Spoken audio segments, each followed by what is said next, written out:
अमित शाह ने बिहार के सिताब दियारा में जेपी की मूर्ति का किया अनावरण। कहा, आजादी के लिए जेपी नारायण ने लड़ी लड़ाई। यूपी के सीएम योगी आदित्यनाथ भी रहे मौजूद।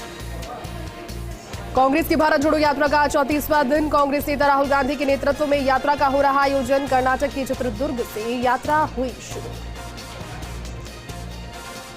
पश्चिम बंगाल में 9 अक्टूबर को 2 समुदायों के बीच झड़प के बाद हुए तनाव के हालात। कोलकाता के मोमिनपुर क्षेत्र में धारा 144 लगाई गई। इस दौरान पुलिस की टीमें रही तैनात। उत्तराखंड के मुख्यमंत्री पुष्कर सिंह धामी ने केदारनाथ धाम में चल रहे पुनर्निर्माण के कार्यों का किया निरीक्षण। इस दौरान सीएम धामी केदारनाथ मंदिर पहुंचे और भगवान केदारनाथ के किए दर्शन। उत्तर प्रदेश के कई इलाकों में बारिश में हाल बेहाल। यहां मुरादाबाद में भारी बरसात की वजह से जलभराव हो गया। जलभराव होने से सामान्य जनजीवन हुआ प्रभावित। उत्तर प्रदेश के गोरखपुर में बारिश के बाद पानी की आवक लगातार जारी। पानी की आवक लगातार होने से राप्ती नदी का जलस्तर बढ़ने लगा, जिससे निचले इलाकों में रहने वाले लोगों को परेशानियों का सामना करना पड़ा। उत्तर प्रदेश के अलीगढ़ में अतिवृष्टि से धान की फसल खराब हो गई और इससे किसान काफी चिंतित है। किसानों का कहना है कि ज्यादा बारिश होने से तैयार फसल खराब हो गई। अब अगली फसल होने की भी उम्मीद नहीं है। असम में भारी बरसात का दौर जारी है। लगातार हो रही बारिश की वजह से ब्रह्मपुत्र नदी का जलस्तर बढ़ गया। ब्रह्मपुत्र नदी का जलस्तर बढ़ने से डिब्रूगढ़ के कई हिस्सों में पानी भर गया। मध्य प्रदेश के ग्वालियर में हुई भारी बरसात। भारी बारिश की वजह से शहर के कई हिस्सों में हुआ जलभराव। जलभराव होने की वजह से सामान्य जनजीवन और यातायात हुआ प्रभावित। मानसून की विदाई के बाद भी बारिश का दौर जारी। कर्नाटक के हुबली में भारी बरसात के बाद सड़कों पर जलभराव हो गया और इससे यातायात भी प्रभावित हुआ। असम में भारी बारिश के बाद बाढ़ के हालात। धेमाजी क्षेत्र में बाढ़ की स्थिति लगातार बनी हुई है। लगभग 200 परिवार बाढ़ से हुए प्रभावित। फसलों को हुआ नुकसान। लोग घर छोड़कर सुरक्षित स्थानों पर जा रहे हैं। सीएम अशोक गहलोत ने की शहरी रोजगार गारंटी योजना की प्रगति की समीक्षा। सीएमओ में ली अहम बैठक। मंत्री शांति धारीवाल, सीएस उषा शर्मा और सचिव जोगाराम रहे मौजूद। पीएम नरेंद्र मोदी के गुजरात दौरे का 3रा दिन। राजकोट में दी सौगातें। डबल इंजन की सरकार की गिनाई उपलब्धियां। देश के 50वें मुख्य न्यायाधीश होंगे जस्टिस डीवाई चंद्रचूड़। 9 नवंबर को राष्ट्रपति दिलाएंगे सीजेआई की शपथ। जस्टिस पंकज मित्तल होंगे राजस्थान हाईकोर्ट के नए चीफ जस्टिस। केंद्र सरकार ने सुप्रीम कोर्ट कॉलेजियम की सिफारिश को दी मंजूरी। 16 जून 2023 तक रहेंगी सीजेआई। छत्तीसगढ़ में सीएम भूपेश बघेल के करीबी अफसरों के घर पर ईडी का शिकंजा। आईएएस रानू साहू और जेपी मौर्य के घर सहित 1 दर्जन से ज्यादा जगहों पर छापेमारी। सीएम के डिप्टी सेक्रेटरी के घर पर भी रेड। टेरर फंडिंग के मामले में एनआईए का बड़ा एक्शन। जम्मू कश्मीर में 4 जिलों में रेड। जमात इस्लामी कश्मीर चीफ का भाई हिरासत। उत्तराखंड के देहरादून में 82 के पास देर रात खाई में गिरी एक कार। सूचना पर एसडीआरएफ की टीम मौके पर पहुंची। इस दौरान कार में फंसे 3 लोगों को एसडीआरएफ की टीम ने किया रेस्क्यू। देश भर में कोरोना के आंकड़ों में लगातार उतार चढ़ाव का दौर बना हुआ है। बीते 24 घंटे में कोरोना के 1957 नए मरीज दर्ज किए गए। फिलहाल एक्टिव मरीजों की संख्या गिरकर 27,374 तक पहुंच गई। अलवर में एसीबी की बड़ी कार्रवाई। खेड़ी नगर पालिका का ईओ 5 लाख की रिश्वत लेते ट्रैप। एएसपी विजय सिंह के नेतृत्व में हुई कार्रवाई। महानायक अमिताभ बच्चन का सिवा चंदन आज मुंबई में जलसा के बाहर खड़े फैंस को बिग बी ने कहा शुक्रिया। पंजाब में गुरु रामदास जयंती धूमधाम से मनाई गई। इस अवसर पर कई धार्मिक कार्यक्रमों का आयोजन हुआ। तो वहीं अमृतसर के स्वर्ण मंदिर में श्रद्धालुओं ने पवित्र सरोवर में डुबकी लगाई। कोटा के गुमानपुरा थाना पुलिस ने अवैध मादक पदार्थ के खिलाफ कार्रवाई की और एक आरोपी को गिरफ्तार किया। आरोपी के कब्जे से अवैध मादक पदार्थ 200 किलो 830 ग्राम गांजा भी बरामद किया। कोटा ग्रामीण के मोडक हाईवे पर हुई युवक की हत्या के मामले में पुलिस ने किया खुलासा। पुलिस ने आरोपी को 4 घंटे में गिरफ्तार कर लिया। पुलिस के अनुसार युवक धन सिंह भील की हत्या करने वाला उसी का साथी निकला। बेमौसम बारिश के बाद बूंदी के केशवराय पाटन में किसानों पर दोहरी मार देखने को मिली। कोहरे के चलते जनजीवन प्रभावित हुआ और कोहरे के चलते सीजन की पकी पकाई पहली फसल में नमी आ गई। वाल्मीकि जयंती के उपलक्ष्य में राजधानी जयपुर में निकाली गई भव्य शोभा यात्रा। इस दौरान वाहन रैली में बड़ी संख्या में लोगों ने लिया हिस्सा। युवा नेता गोविंद वाल्मीकि सहित सैकड़ों युवा रहे मौजूद। कोटा के दशहरा मेले में हत्ता माला प्रतियोगिता का आयोजन किया गया, जिसमें पहली बार आए नेतम सिंह ने 85 किलो की हत्ता माला को 33 सेकंड तक उठाया। प्रतियोगिता में कमल कटारिया 30 सेकंड के साथ दूसरे और 25 सेकंड के साथ रणबीर सिंह तीसरे स्थान पर रहे। कोटा में राष्ट्रीय मेला दशहरा में बीती रात मायड़ भाषा की गुन सुनाई दी। दशहरा मैदान के विजयश्री रंगमंच पर अखिल भारतीय राजस्थानी कवि भाषा सम्मेलन आयोजित किया गया। झुंझुनू शहर में ज्वेलरी प्रतिष्ठानों की कड़ी सुरक्षा व्यवस्था होगी और उसके लिए पुलिस और ज्वेलर्स मिलकर कार्य करेंगे, जिसमें तकनीक का सहारा भी लिया जाएगा। ज्वेलरी व्यवसायियों और पुलिस अधिकारियों की बैठक में यह निर्णय लिया गया। प्रतापगढ़ शहर अल सुबह से ही कोहरे के आगोश में डूबा नजर आया। कोहरे की वजह से वाहन चालकों को काफी परेशानियों का सामना करना पड़ा। कोहरा इतना घना था कि 15 फीट की दूरी से भी लोगों को देखने में परेशानी हो रही थी। प्रतापगढ़ में बीते 24 घंटों में 1134 पशुओं को गोट पॉक्स वैक्सीन लगाई गई। पशुपालन विभाग की ओर से वैक्सीनेशन अभियान चलाया जा रहा है। 719 गांव में 912 पशुओं का सर्वे किया गया, जिसमें से 207 में संक्रमण की पुष्टि हुई। उदयपुर की कल्याणपुर थाना पुलिस ने कल्याणी धाम के संत के साथ लूट के मामले में कार्रवाई की। 2 बदमाशों को पुलिस ने गिरफ्तार किया। बदमाशों ने बाइक आगे लगाकर संत से 7000 रुपए की नकदी और अन्य सामान लूटा था। बौली में इन दिनों गरबा महोत्सव की धूम मची हुई है। अग्रवाल महिला मंडल के तत्वावधान में गरबा महोत्सव का आयोजन किया गया। कार्यक्रम में बतौर मुख्य अतिथि अग्रवाल समाज के जिला अध्यक्ष राजेश गोयल ने शिरकत की। जैसलमेर के पोखरण में गाय को बचाने के चक्कर में अनियंत्रित होकर कार पलट गई। हादसे में कार पूरी तरह से हो गई चकनाचूर। गनीमत रही कि कार सवार 3 लोगों को कोई खरोच तक नहीं आई। दौसा के सिकराय में छोकरवाड़ा गांव में राजकीय स्कूल परिसर जलमग्न होने से स्टूडेंट्स परेशान हैं। बारिश का पानी भर जाने से स्कूल परिसर जलमग्न हो गया।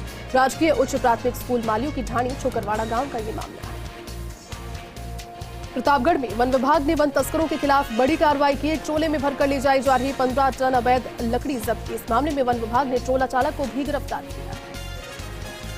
धौलपुर के NH 44 पर अचलेश्वर मंदिर मोड़ पर परिवहन विभाग के गश्ती दल पर 1 दर्जन से अधिक लोगों ने हमला कर दिया। इस हमले में 2 गार्ड चोटिल हो गए। 10,000 रुपए की नकदी के साथ मोबाइल भी छीन कर लिए गए। नागौर में हल्की बारिश के बाद मौसम का मिजाज बदल गया। रिडवाना और आसपास के क्षेत्र में सर्दी अचानक से आ गई। शाम होते ही ठंड शुरू हो जाती है और अल सुबह से ही धुंध छाई नजर आई। मेरता पंचायत समिति ने प्रधानमंत्री आवास योजना का लक्ष्य इस बार लगभग 100% हासिल कर लिया है। मेरता विकास अधिकारी भंवर सिंह गोदारा ने बताया कि 513 का लक्ष्य मिला, जिसमें 511 की स्वीकृति जारी की जा चुकी है। केशकला बोर्ड के नवनिर्वाचित सदस्य मेरता निवासी मानक सेन ने जयपुर में पदभार ग्रहण किया। केशकला बोर्ड के चेयरमैन महेंद्र सिंह गहलोत ने पदभार ग्रहण करवाया। जागरूकता कार्यक्रम को लेकर नागौर जिला मुख्यालय पर चिरंजीवी मैराथन दौड़ का आयोजन किया गया। मैराथन दौड़ में कई स्कूल और कॉलेजों के विद्यार्थियों के साथ नागौर शहरवासियों ने भी हिस्सा लिया। जालौर के उम्मेदपुर में संस्थागत बैठक हुई। मुख्यमंत्री विशेष योगीजन सम्मान पेंशन योजना के बारे में ग्रामीणों को जानकारी दी गई। जालौर में विश्व मानसिक स्वास्थ्य दिवस पर विधिक जागरूकता शिविर का आयोजन किया गया। सचिव वीरेंद्र कुमार मीणा ने कहा कि व्यक्ति को हमेशा तनाव से बचना चाहिए और सकारात्मक सोच के साथ जीवन में आगे बढ़ना चाहिए। जालौर में कलेक्टर निशांत जैन ने सराहनीय पहल की। जबरो जालौर फोटोग्राफी प्रतियोगिता का आयोजन करवाया, जिसमें पर्यटन को बढ़ावा देने को लेकर प्रतियोगिता हुई। दीपक जिमनानी प्रथम, कृष्णपाल पारंगी द्वितीय और साबिर अली तृतीय स्थान पर रहे। जालौर में राजकीय मातृ एवं शिशु स्वास्थ्य केंद्र में मरीजों के साथ आने वाले परिजनों के लिए विश्राम भवन का लोकार्पण किया गया। अर्थ लाइफ फाउंडेशन की प्रेरणा से भामाशाह महेंद्र चौधरी ने विश्राम भवन का निर्माण करवाया। जालौर में 20 सूत्रीय कार्यक्रम के तहत कई विभागों की सितंबर तक की कार्य प्रगति की समीक्षा हुई। मासिक बैठक में अतिरिक्त जिला कलेक्टर राजेंद्र प्रसाद अग्रवाल की अध्यक्षता में की गई। जालौर में अतिरिक्त जिला कलेक्टर राजेंद्र प्रसाद अग्रवाल ने साप्ताहिक समीक्षा बैठक की। कई विभागीय योजनाओं और कार्यक्रमों की समीक्षा करते हुए आवश्यक दिशा निर्देश भी दिए। जालौर में मुख्यमंत्री स्वास्थ्य बीमा योजना के तहत 64 साल के अंदर गिरी के हृदय का निःशुल्क सफल ऑपरेशन किया गया। परिवार ने मुख्यमंत्री अशोक गहलोत का आभार जाहिर किया। जालौर में त्रिस्तरीय जनसुनवाई व्यवस्था के तहत 13 अक्टूबर को उपखंड स्तर और 20 अक्टूबर को जिला स्तर पर जनसुनवाई होगी। अतिरिक्त जिला कलेक्टर राजेंद्र प्रसाद अग्रवाल ने संबंधित अधिकारियों को निर्देशित किया है। जालौर में निजी स्कूल छात्रा ने चोरों से घर को बचाने के लिए सिक्योरिटी होम सिस्टम बनाया, जिसको लेकर छात्र की तारीफ हो रही है। स्कूल के विज्ञान मेले में छात्र ने इस प्रोजेक्ट को बनाया। अजमेर RPSC के द्वारा प्राध्यापक प्रतियोगी परीक्षा 2022 का आयोजन आज से शुरू हो चुका है, जो कि 21 अक्टूबर तक आयोजित होगी। 26 विभिन्न विषयों के लिए कुल 6000 पदों के लिए परीक्षा आयोजित की जा रही है।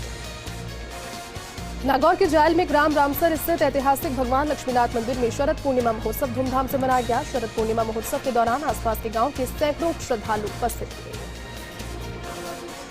हाड़ौती संभाग में फसलों में सबसे ज्यादा नुकसान पहुंचा। सोयाबीन की फसल पूरी तरह से नष्ट हो चुकी है। इसको लेकर भाजपा प्रदेश महामंत्री और रामगंज मंडी से भाजपा विधायक मदन दिलावर ने कहा कि हाड़ौती संभाग में किसानों का 95% नुकसान हुआ है। जालौर में जिला प्रशासन, महिला अधिकारिता विभाग और आरटी फाउंडेशन के संयुक्त तत्वावधान में बालिका चेतना जागृति अभियान का आयोजन किया गया। अभियान के तहत बालिकाओं को माहवारी, स्वच्छता और गुड टच और बैड टच के बारे में जानकारी दी गई। बयाना उपखंड और भरतपुर जिले के सबसे बड़े बंद बारेठा बांध के ओवरफ्लो हो जाने के बाद इसके गेट खोल दिए गए। बांध के गेट खोलकर बांध से पानी छोड़ा गया। पानी अब कुकुंद नदी के रास्ते से होते हुए नदी के किनारे स्थित गांव में दाखिल होने लगा है। जोधपुर में अवैध तरीके से गैस रिफिलिंग के दौरान हुए हादसे के बाद से पुलिस ने सख्ती कर दी है। अवैध रिफिलिंग के ठिकाने बंद होने से ऑटो चालकों के सामने संकट खड़ा हो गया। डीजल रोड पर इंडियन ऑयल के एलपीजी पंप के बाहर ऑटो की लंबी कतारें नजर आई। पाली के सुमेरपुर में पानी की मांग को लेकर किसानों का महापड़ाव जारी है। किसानों और प्रशासनिक अधिकारियों के बीच वार्ता विफल रही। सैकड़ों किसानों ने जवाई बांध की और कूच किया। जालौर में भी दीपावली को लेकर तैयारियां शुरू हो गई है। दीपावली के सीजन को देखते हुए मिट्टी के दीपक बनाने का काम शुरू हो चुका है। दीपावली के पर्व को देखते हुए मिट्टी के दीपक बनाकर स्टॉक किए जा रहे हैं।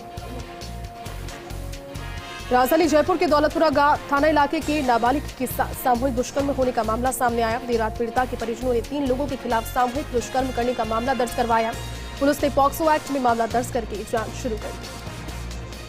वरिष्ठ जन तीर्थ यात्रा योजना के तहत जोधपुर से जगन्नाथपुरी के लिए ट्रेन रवाना हुई। देवस्थान विभाग की ओर से पहली साप्ताहिक निःशुल्क ट्रेन भगत की कोठी रेलवे स्टेशन से रवाना हुई।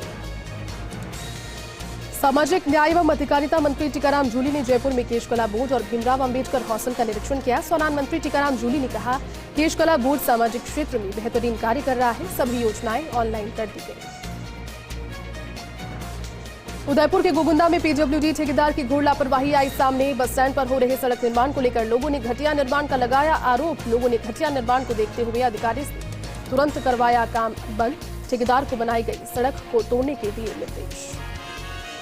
राजसमंद जिले के कुंभलगढ़ में पर्यटकों से भरी जिप्सी गाड़ी शिकार हादसे का हो गई। कुंभलगढ़ से परशुराम रोड पर विलेज सफारी जिप में जिप्सी पलटने से सवार 5 पर्यटक जख्मी हो गए।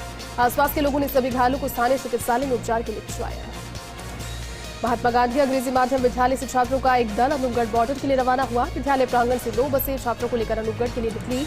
भारत पाकिस्तान बॉर्डर पर भ्रमण और सीमा ज्ञान के लिए छात्रों का दल वहां से निकला। विद्यालय प्रांगण में कांग्रेसी नेता प्रीतम सिंह कामरा ने बसों को हरी झंडी दिखाकर रवाना किया।